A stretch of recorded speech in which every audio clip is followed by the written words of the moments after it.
അസ്സാം വലൈക്കും dear friends. ഇന്നത്തെ നമ്മുടെ സ്പെഷ്യൽ നിങ്ങൾ ആരും ഇതുവരെയും ട്രൈ ചെയ്ത് നോക്കിയിട്ടില്ലാത്ത ഒരു അടിപൊളി വെറൈറ്റി റെസിപ്പിയാണ്. നമ്മുടെ ഈ വീഡിയോ കണ്ടുകൊണ്ടിരിക്കുന്ന സമയത്ത് നിങ്ങൾക്ക് ഇഷ്ടപ്പെടുകയാണെങ്കിൽ ഒന്ന് ലൈക്ക് ചെയ്തേക്കണേ. അതുപോലെ തന്നെ നമ്മുടെ ഈ ചാനൽ ആദ്യമായിട്ട് കാണുന്നവരും ഇതുവരെയും സബ്സ്ക്രൈബ് ചെയ്യാത്തവരും പ്ലീസ് ഒന്ന് സബ്സ്ക്രൈബ് ചെയ്തേക്കണേ. ഞാനിടുന്ന വീഡിയോസ് ഉടനടി കിട്ടുന്നതിനായി സബ്സ്ക്രൈബ് ബട്ടന്റെ തൊട്ടടുത്ത് കാണുന്ന ബെല്ലൈക്കൺ കൂടി ക്ലിക്ക് ചെയ്തിട്ട് ഓൾ എന്ന ഓപ്ഷൻ എനേബിൾ ചെയ്യാനും മറക്കല്ലേ. ഇതിനായിട്ട് ആദ്യം തന്നെ ഞാനിവിടെ ഒരു ബൗളിലേക്ക് 1/2 കപ്പ് സോയ ചെറുതായിട്ട് കട്ട് ചെയ്തെടുത്തതാണ്. ഇതുപോലെ നീളത്തിൽ ചെറുതായിട്ട് കട്ട് ചെയ്തെടുത്തതാണ് ഇട്ട് കൊടുത്തിട്ടുള്ളത്. സോയ എല്ലാവർക്കും വേവിച്ചെടുക്കാൻ അറിയായിരിക്കും.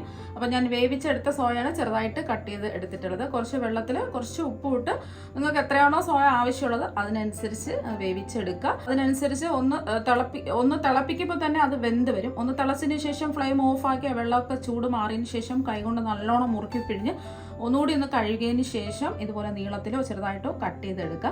അപ്പോൾ നിങ്ങൾക്ക് സോയയ്ക്ക് പകരം മുട്ട വേണമെങ്കിലും എടുക്കാം, അല്ലാന്നുണ്ടെങ്കിൽ ചിക്കൻ വേണമെന്നുണ്ടെങ്കിൽ എടുക്കാം. അപ്പോൾ ഏതാണോ നിങ്ങൾക്ക് ഇഷ്ടം അതിനനുസരിച്ച് എടുക്കുക. ഇതെല്ലാവർക്കും കഴിക്കാൻ പറ്റുന്ന രീതിയിലാണ് ഞാൻ സോയ എടുത്തിട്ടുള്ളത്. വെജിറ്റേറിയൻസിനും കഴിക്കാം, അല്ലാത്ത നോൺ വെജിറ്റേറിയൻസിനും കഴിക്കാം. അപ്പോൾ അതുകൊണ്ടാണ് ഞാൻ സോയ എടുത്തിട്ടുള്ളത്. ഇനി ഇതിലേക്ക് 2 മീഡിയം സൈസ് ഉരുളക്കിഴങ്ങ് വേവിച്ചിട്ട് ഉടച്ചെടുത്തിട്ടുള്ളതാണ്. ഇതും കൂടി ഇതിലേക്ക് ചേർത്ത് കൊടുക്കുക. ഇനി ഇതിലേക്ക് ഒരു 2 ടേബിൾ സ്പൂൺ ക്യാപ്സിക്കം ചെറുതായിട്ട് കട്ട് ചെയ്ത് ഇട്ട് കൊടുക്കുക. ക്യാപ്സിക്കം ഉണ്ടെങ്കിൽ ക്യാപ്സിക്കം ഇട്ട് കൊടുക്കുക. കുറച്ച് ഇട്ട് കൊടുത്താൽ മതിയാകും. ഒരു ക്യാപ്സിക്കത്തിൻ്റെ ചെറിയൊരു ഭാഗം മാത്രം മതി. ഒരു 2 ടേബിൾ സ്പൂണേ എടുത്തിട്ടുള്ളൂ. അതുപോലെ തന്നെ ക്യാരറ്റ് ചെറുതായിട്ട് അരിഞ്ഞെടുത്തതാണ്. ചോപ്പറിൽ വെച്ച് അരിഞ്ഞിട്ടെടുക്കുകയോ അല്ലെങ്കിൽ കൈ കൊണ്ട് ചെറുതായിട്ട് കട്ട് ചെയ്തെടുക്കുകയോ ചെയ്യുക. ഇതും 2 ടേബിൾ സ്പൂൺ ഇട്ട് കൊടുത്താൽ മതി. അതുപോലെ തന്നെ 2 ടേബിൾ സ്പൂൺ സവാള ചെറുതായിട്ട് കട്ട് ചെയ്തതും കൂടി ഇട്ട് കൊടുക്കുക. ചോപ്പറിൽ വെച്ച് ചോപ്പ് ചെയ്തെടുക്കുകയോ അല്ലെങ്കിൽ കൈ വെച്ച് ചെറുതായിട്ട് കട്ട് ചെയ്തെടുക്കുകയോ ചെയ്യുക. ഇനി ഇതിലേക്ക് 1/2 ടീസ്പൂൺ ചില്ലി ഫ്ലേക്സ് ഇട്ട് കൊടുക്കാം. ചതച്ച മുളകാണ്. ചതച്ച മുളക് ഉണ്ടെന്നുണ്ടെങ്കിൽ ചതച്ച മുളക് ഇട്ട് കൊടുക്കുക. നമുക്ക് കുറച്ച് വറ്റൽമുളക് എടുത്ത് മിക്സിയിൽ ചെറിയ ജാറിട്ട് ജസ്റ്റ് ഒന്ന് പൊടിച്ചെടുക്കുമ്പോൾ തന്നെ ഈ ചില്ലി ഫ്ലേക്സ് നമുക്ക് റെഡിയാക്കി എടുക്കാൻ പറ്റും. അല്ലെങ്കിൽ കടയിൽ നിന്ന് വാങ്ങാൻ പറ്റും. ഉണ്ടെങ്കിൽ ചേർത്ത് കൊടുക്കുക, ഇല്ലെങ്കിൽ മുളക് പൊടി മാത്രം ചേർത്ത് കൊടുത്താൽ മതി. ഇനി ഇതിലേക്ക് ഒരു 1/2 ടീസ്പൂൺ കാശ്മീരി മുളക് പൊടിയാണ് ചേർത്ത് കൊടുക്കുന്നത്. ഇതിൽ നമ്മൾ പച്ചമുളകൊന്നും ചേർക്കുന്നില്ല. എരിവുള്ള മുളക് പൊടിയാണെന്നുണ്ടെങ്കിൽ ഒരു 1/4 ടീസ്പൂണൊക്കെ ചേർത്ത് കൊടുത്താൽ മതിയാകും. ഇനി ഇതിലേക്ക് കുറച്ചും കൂടെ ടേസ്റ്റ് കിട്ടുന്നതിന് വേണ്ടിയിട്ട് 1 ടീസ്പൂൺ മാഗി മസാല ചേർത്ത് കൊടുക്കാം. മാഗി മസാല ഇല്ലാന്നുണ്ടെങ്കിൽ ഒരു 1/4 ടീസ്പൂൺ ഗരം മസാല ചേർത്ത് കൊടുത്താലും മതി. ഇനി ഇതിലേക്ക് ആവശ്യത്തിനുള്ള ഉപ്പിട്ട് കൊടുക്കാം. ഞാനിപ്പോൾ 1/2 ടീസ്പൂൺ ഉപ്പാണ് ഇട്ട് കൊടുക്കുന്നത്. നോക്കിയിട്ട് കുറവുണ്ടെന്നുണ്ടെങ്കിൽ പിന്നീട് ലാസ്റ്റിൽ ചേർത്ത് കൊടുത്താൽ മതി. ഇനി ഇതിലേക്ക് നമ്മൾ ചേർത്ത് കൊടുക്കുന്നത് 1 ടീസ്പൂൺ നാരങ്ങ നീരാണ്. നാരങ്ങ നീരുണ്ടെങ്കിൽ 1 ടീസ്പൂൺ ചേർത്ത് കൊടുക്കുക, അല്ലെങ്കിൽ 1 ടീസ്പൂൺ വിനാഗിരി ഉണ്ടെന്നുണ്ടെങ്കിൽ വിനാഗിരി ചേർത്ത് കൊടുക്കുക. ഇനി ഇതിലേക്ക് 1 ടേബിൾ സ്പൂൺ ടൊമാറ്റോ സോസ് ഒഴിച്ചു കൊടുക്കുക.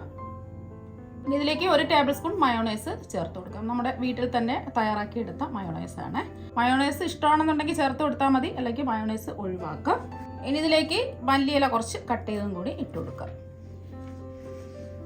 ഇനി എല്ലാം കൂടിയിട്ട് ഒന്ന് മിക്സ് ചെയ്തെടുക്കാം. ഇതിൽ നമ്മൾ ഒന്നും വഴറ്റി സമയം കളയേണ്ട ആവശ്യമൊന്നുമില്ല. ജസ്റ്റ് പെട്ടെന്ന് തന്നെ ഇതുപോലെ മിക്സ് ചെയ്തെടുക്കുക. ഇപ്പോൾ ഇതെല്ലാം ഒന്ന് മിക്സ് ചെയ്തെടുത്തിട്ടുണ്ട്. ഇത്രയേ ഉള്ളൂ. പെട്ടെന്ന് ഈസി ആയിട്ട് തന്നെ നമുക്ക് വഴറ്റി സമയം കളയാതെ പെട്ടെന്ന് തന്നെ നമുക്ക് ഫില്ലിങ് റെഡിയാക്കി എടുക്കാൻ പറ്റും. ഇതിവിടെ ഇരിക്കട്ടെ. ഇനി അടുത്തതായിട്ട് നമുക്ക് വേണ്ടത് ബ്രെഡാണ്. ഞാനിപ്പോൾ 8 സ്ലൈസ് ബ്രെഡാണ് എടുത്തിട്ടുള്ളത്. ഈ ബ്രെഡ് ഒന്ന് നമുക്ക് ആവിയേറ്റി എടുക്കണം. ജസ്റ്റ് ഒന്ന് ആവിയേറ്റി എടുത്താൽ മതി. അല്ലാതെ സാധാരണ നമ്മൾ ഇതിൻ്റെ അറ്റമൊക്കെ കട്ട് ചെയ്തിട്ട് നമ്മളൊന്ന് പരത്തി എടുക്കുകയാണെന്നുണ്ടെങ്കിൽ പൊടിഞ്ഞു പോകും. ഇങ്ങനെ നമ്മൾ ആവിയേറ്റിയിട്ട് നമ്മൾ ജസ്റ്റ് 1 മിനിറ്റ് ഒന്ന് ആവിയേറ്റിയിട്ട് നമ്മൾ ഇതുപോലെ ചപ്പാത്തിയുടെ റോളർ വെച്ച് പരത്തുകയാണെന്നുണ്ടെങ്കിൽ നല്ല സ്മൂത്തായിട്ട് പരന്ന് കിട്ടും. അപ്പോൾ അതിന് വേണ്ടിയിട്ട് നമുക്ക് ഈ ബ്രെഡ് ഒന്ന് ആവിയേറ്റി എടുക്കാം. ഇനി നമ്മൾ എടുത്തു വെച്ച ബ്രെഡ് ആവിയേറ്റി എടുക്കുന്നതിന് വേണ്ടിയിട്ട് ഇഡ്ഡലി ചെമ്പിൽ ഒരു 3 ഗ്ലാസ് വെള്ളം തിളപ്പിക്കാൻ വെച്ചിട്ടുണ്ട്. വെള്ളം നല്ലതുപോലെ തിളച്ചതിന് ശേഷം ഇതുപോലെ ചെറിയ ഹോളുള്ള തട്ടുണ്ടാവുമല്ലോ, ഹോളുള്ള തട്ടിൻ്റെ മുകളിലായിട്ട് നിരത്തി വെച്ച് കൊടുക്കുക. ഒരുമിച്ച് അടുക്കി വെക്കരുത്. ഇതുപോലെ എത്ര നമുക്ക് വെച്ച് കൊടുക്കാൻ പറ്റുമോ അത്രയും നിരത്തി വെച്ച് കൊടുക്കുക. ഞാനിപ്പോൾ 3 എണ്ണമാണ് വെച്ച് കൊടുക്കുന്നത്. ഇതിൻ്റെ മുകളിൽ ഒന്നൊന്നായിട്ട് വെച്ച് കൊടുക്കരുത്. ഇനി ഇത് മൂടി വെച്ച് 1 മിനിറ്റ് നമുക്ക് ആവിയേറ്റി എടുത്താൽ മതിയാകും. ഫ്ലെയിം ഒന്ന് കൂട്ടി വെച്ച് കൊടുക്കാം. ഇപ്പോൾ 1 മിനിറ്റ് ആവിയേറ്റി എടുത്തിട്ടുണ്ട്. അപ്പോൾ ഒരുപാടിട്ട് ആവിയേറ്റി എടുക്കരുത്, എന്നാൽ പിന്നെ വെന്ത് കുഴഞ്ഞു പോകും. ഇപ്പോൾ ബ്രെഡ് നല്ല ചൂടാണ്. ഇനി ചെറുതായിട്ടൊന്ന് ചൂട് മാറിയിട്ട് ഈ തട്ടിൽ നിന്ന് നമുക്ക് ബ്രെഡ് എടുത്ത് മാറ്റാം. ഇപ്പോൾ നല്ല സോഫ്റ്റ് ആയിട്ട് ഇതാ വന്നിട്ടുണ്ട്. ഇതുപോലെ ബാക്കിയിരിക്കുന്ന ബ്രെഡും നമുക്ക് ആവിയേറ്റി എടുക്കുക. അപ്പോൾ ബ്രെഡെല്ലാം ആവിയേറ്റി എടുത്തിട്ടുണ്ട്. ബ്രെഡ് നല്ല സോഫ്റ്റ് ആയിട്ടാണ് ഇരിക്കുന്നത്. ഇനി ബ്രെഡിൻ്റെ 4 വശവും ഒന്ന് കട്ട് ചെയ്ത് മാറ്റാം. ഓരോ ബ്രെഡിൻ്റെയും ഇതുപോലെ 4 വശവും ഒന്ന് കട്ട് ചെയ്ത് മാറ്റാം. കട്ട് ചെയ്തിട്ട് നമുക്ക് കളയേണ്ട ആവശ്യമൊന്നുമില്ല. ഇത് നമുക്ക് മിക്സിയിലെ ചെറിയ ജാറിലിട്ട് ജസ്റ്റ് ഒന്ന് പൊടിച്ചെടുക്കുക. നമുക്ക് ആവശ്യമുണ്ട് പിന്നീട്.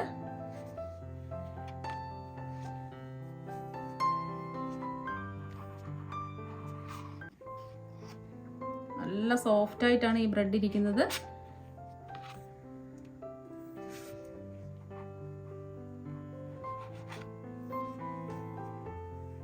ഇപ്പോൾ ബ്രെഡിൻ്റെ 4 വശവും ഇതാ കട്ട് ചെയ്ത് എടുത്തിട്ടുണ്ട്. ബാക്കിയെല്ലാം ഇതുപോലെ നമുക്ക് കട്ട് ചെയ്ത് മാറ്റിയതിന് ശേഷം ഇതെല്ലാം കൂടിയിട്ട് നമുക്ക് ജാറിലിട്ട് ജസ്റ്റ് ഒന്ന് പൊടിച്ചെടുക്കാം.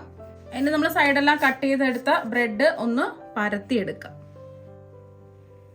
നമ്മൾ സാധാരണ നമ്മൾ ആവിയൊന്നും കയറ്റാതെ ബ്രെഡ് ഇതുപോലെ നമ്മൾ പരത്തിയെടുക്കുകയാണെന്നുണ്ടെങ്കിൽ പൊടിഞ്ഞു പോകും. നമ്മളിതിൽ ഫില്ലിംഗ് ഒക്കെ വെച്ച് റോൾ ചെയ്യുന്ന സമയത്ത് പെട്ടെന്ന് തന്നെ പൊടിഞ്ഞു പോകും. ഇത് ഇങ്ങനെ ജസ്റ്റ് ഒരു മിനിറ്റ് ഒന്ന് ആവിയേറ്റി എടുക്കുകയാണെന്നുണ്ടെങ്കിൽ പൊടിഞ്ഞൊന്നും പോവില്ല. നല്ലോണം നമുക്ക് ഇതുപോലെ പരത്തിയെടുക്കാനും പറ്റും. കനം കുറച്ച് ഇതുപോലെ ഒന്ന് പരത്തിയെടുക്കുക.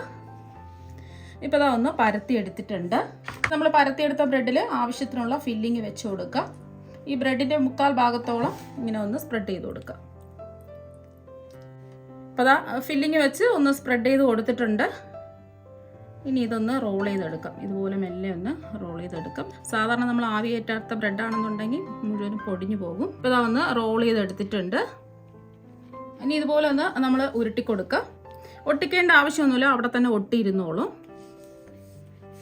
ഇതുപോലെ ഒന്ന് ഉരുട്ടിയെടുക്കാം. ഇനി കൈ വെച്ചും കൂടി ഇതുപോലെ ഒന്ന് ഉരുട്ടിയെടുക്കാം. അപ്പോൾ കറക്റ്റായിട്ട് ഇതൊക്കെ കിട്ടിയിട്ടുണ്ട്. 2 സൈഡും ഒന്ന് ലെവൽ ചെയ്ത് കൊടുക്കുക. ഇതിലേക്ക് ഐസ്ക്രീം സ്റ്റിക്ക് ഒന്ന് ഇതുപോലെ ഒന്ന് വെച്ച് കൊടുക്കുക. ഒരു 1/4 ഭാഗത്തോളം വെച്ച് കൊടുക്കുക. അപ്പോൾ ഇതുപോലെ തന്നെ നമുക്ക് ബാക്കിയെല്ലാം റെഡിയാക്കി എടുക്കാം. ഇപ്പോൾ ഇതെല്ലാം റോൾ ചെയ്ത് എടുത്തിട്ടുണ്ട്. ഇനി നമുക്ക് വേണ്ടത് നേരത്തെ കട്ട് ചെയ്ത് മാറ്റിയ ബ്രെഡിൻ്റെ പീസാണ്. അതും അതിൻ്റെ കൂടെ നമ്മൾ ലാസ്റ്റിൽ ബ്രെഡിൻ്റെ 2 ബ്രെഡ് ഉണ്ടാവുമല്ലോ, കുറച്ച് കട്ടിയുള്ള ബ്രെഡ്, അതും കൂടി ചെറുതായിട്ടൊന്ന് കൈവച്ച് ഒന്ന് മുറിച്ചിട്ട് കൊടുത്തതിന് ശേഷം മിക്സിയിൽ വെച്ച് ജസ്റ്റ് ഒന്ന് പൊടിച്ചെടുക്കാം. ഒരുപാട് പൊടിയരുത്, ചെറുതായിട്ടൊന്ന് പൊടിച്ചെടുക്കാം. ബ്രെഡ് ജസ്റ്റ് ഒന്ന് ഇതുപോലെ പൊടിച്ചെടുത്തിട്ടുണ്ട്. ഇതിവിടെ ഇരിക്കട്ടെ. ഇനി ഒരു പാത്രത്തിലേക്ക് 1/2 കപ്പ് മൈദ ഇട്ട് കൊടുക്കാം. ഇനി ഇതിലേക്ക് 2 ടേബിൾ സ്പൂൺ കോൺഫ്ലോർ ആണ് ഇട്ട് കൊടുക്കുന്നത്. കോൺഫ്ലോറിന് പകരം 2 ടേബിൾ സ്പൂൺ അരിപ്പൊടി എടുത്താലും മതി. ഇനി ഇതിലേക്ക് ഒരു 1/4 ടീസ്പൂൺ ഉപ്പിട്ട് കൊടുക്കാം. ഇനി ഒന്ന് മിക്സ് ചെയ്യാം. ഇനി ആവശ്യത്തിന് വെള്ളം ഒഴിച്ച് ഒന്ന് കലക്കിയെടുക്കാം. കുറച്ച് കുറച്ചായിട്ട് വെള്ളം ഒഴിച്ചു കൊടുക്കാം.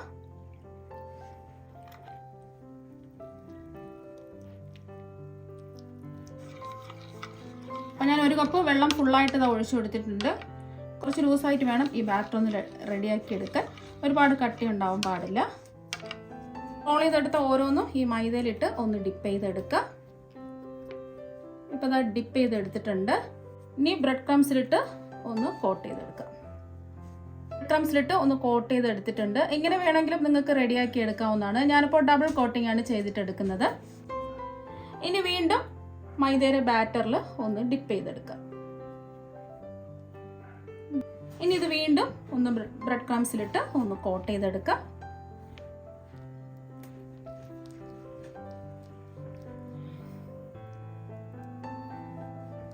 ഇങ്ങനെ ചെയ്തിട്ട് എടുക്കുമ്പോൾ നല്ലോണം മൊരിഞ്ഞ് നല്ല കഴിക്കാൻ വേണ്ടിയിട്ട് അടിപൊളി ടേസ്റ്റ് ആയിരിക്കും.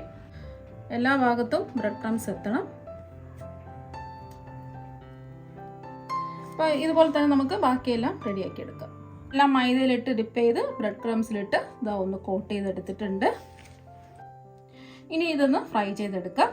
ഇനി ചൂടായി കിടക്കുന്ന എണ്ണയിലേക്ക് ഓരോന്നായിട്ട് ഇട്ട് കൊടുക്കാം.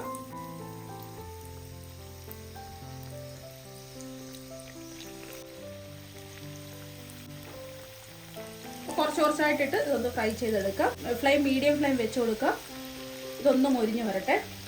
ഒരു വശം ഒന്ന് മൊരിഞ്ഞ് ചെറിയൊരു ഗോൾഡൻ നിറാകുമ്പോൾ തിരിച്ചിട്ട് കൊടുക്കാം. അങ്ങനെ തിരിച്ച് മറിച്ചു വിട്ട് നല്ലൊരു ഗോൾഡൻ ബ്രൗൺ നിറാകുന്നത് വരെ ഇതൊന്ന് ഫ്രൈ ചെയ്തെടുക്കാം.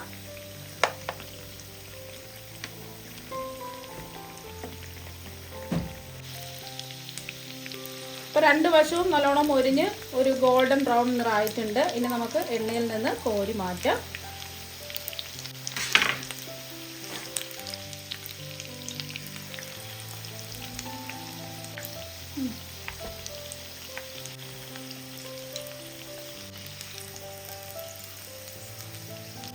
ബാക്കിയിരിക്കുന്നതും ഇതുപോലെ തന്നെ നമുക്ക് ഫ്രൈ ചെയ്തെടുക്കാം.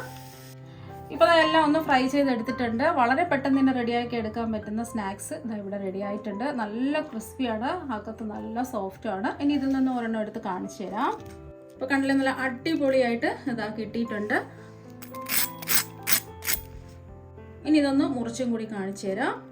അപ്പോൾ ഒട്ടും തന്നെ എണ്ണയൊന്നും കുടിച്ചിട്ടില്ല, നല്ല അടിപൊളി ടേസ്റ്റാണ്. ഇപ്പോൾ കണ്ടില്ല, നല്ല ചൂടാണ്. അപ്പോൾ നിങ്ങളെല്ലാവരും ഇതുപോലെ ഒരു പ്രാവശ്യം ഒന്ന് ട്രൈ ചെയ്ത് നോക്കുക. തീർച്ചയായും നിങ്ങൾക്ക് എല്ലാവർക്കും ഒരുപാട് ഇഷ്ടമാകും. അപ്പോൾ നമുക്ക് മറ്റൊരു വെറൈറ്റി വീഡിയോ ആയിട്ട് വീണ്ടും കാണാം. താങ്ക്